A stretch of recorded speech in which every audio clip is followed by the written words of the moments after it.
وہ چاند تو کب سے منتظر ہے جلوائے یار، ادھر بھی کوئی ٹھہرا ٹھہرا، حسرتیں 8 پہر تکتی ہے رستہ تیرا۔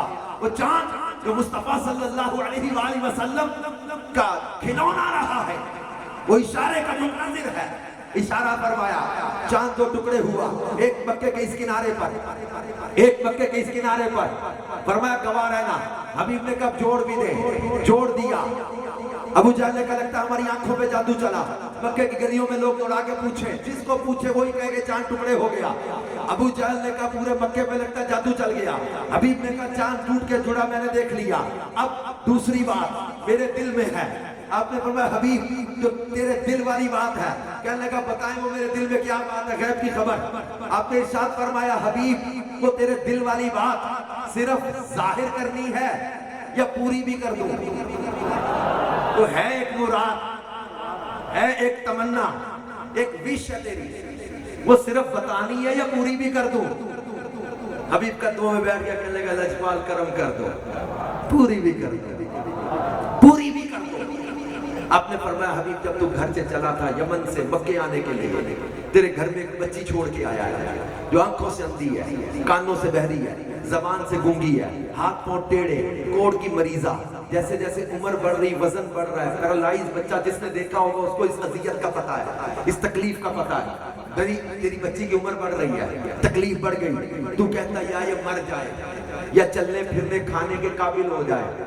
حبیب جب تو یمن سے مکے آ رہا تھا، دل میں تیرے خواہش پیدا ہوئی کہ مکے جا رہا ہوں، اگر وہ اللہ کے نبی ہیں ان سے دعا کروا لوں گا، نبی کی دعا تو قبول ہوتی ہے، تو ان سے دعا کروا لوں گا میری بچی کو یا مر جائے یا کھانے پینے کے قابل ہو جائے۔ تو میں حبیب یہی خواہش تھی نا، جا یمن چلا جا، تیری بچی کو شفا دے دی،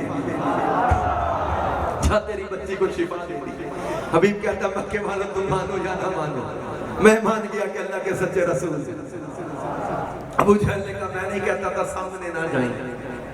حبیب نے کہا بدبخت تو یہ نہیں دیکھ رہا کہ انہوں نے چاند توڑ کے جوڑا ہے، یہ نہیں دیکھ رہا کہ میرے دل کی بات، میں تو اپنی گھر والی کو بھی یہ بات نہیں بتا کے آیا تھا، یہ میرے دل کی بات تھی، یہ غیب کی خبر بتا رہے ہیں، تم یہ نہیں دیکھ رہے۔ حبیب گھر گیا، یمن اپنے گھر پہنچا، دروازہ کھٹکایا، سین میں بچے کھیلنے محلے کے، اندر گیا، کمرہ دیکھا خالی کمرہ، چارپائی بچی کی خالی ہو گئی، اس کو لگا کہ بچی مر گئی۔ آواز دی اپنی گھر والی کو، میری بیٹی کہاں ہے؟ اس نے باہر آ، صحن میں دیکھ، محلے کے بچوں میں جو سب سے خوبصورت بچی ہے نا وہ تیری بیٹی ہے۔ آواز دی بیٹی کو، اس کی ماں نے آواز دی، دوڑ کے آئی، باپ نے گود میں لیا، آنکھوں میں آنسو، گود میں بچی لے کر رو رہا ہے، دیکھتا ہے